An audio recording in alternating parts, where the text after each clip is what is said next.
ఈరోజు మన ఛానల్‌లో పక్కా రాయలసీమ స్టైల్ ఎర్రకారం ఎలా చేయాలో చూసేద్దాం రండి. కావాల్సిన పదార్థాలు 2 ఉల్లిపాయలు మీడియం సైజులో చిన్నవిగా కట్ చేసుకొని పెట్టుకోవాలి. 10 లేదా 12 ఎండుమిరపకాయలు, 4 రెబ్బలు వెల్లుల్లిపాయలు. ఇప్పుడు ఒక మిక్సీ జార్ తీసుకొని అందులోకి ముందుగా చిన్నవిగా కట్ చేసి పెట్టుకున్న ఉల్లిపాయ ముక్కలు, 10 లేదా 12 ఎండుమిరపకాయలు, మీ టేస్ట్‌కి తగ్గట్టుగా ఎండుమిరపకాయలని అడ్జస్ట్ చేసుకోండి. 4 వెల్లుల్లిపాయ రెబ్బలు, తగినంత సాల్ట్ వేసుకోండి. నేనైతే తక్కువగానే వేసుకుంటున్నాను.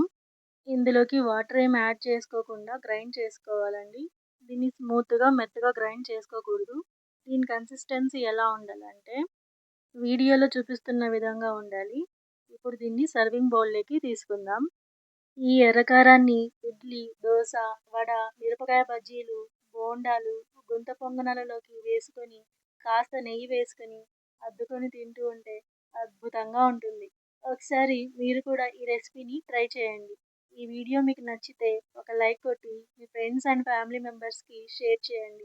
రెసిపీ ఎలా వచ్చిందో కామెంట్ చేసి చెప్పండి. మన ఛానల్‌ని సబ్స్క్రైబ్ చేసుకోండి. ఇంకొక వీడియోలో మళ్ళీ కలుద్దాం. నమస్తే.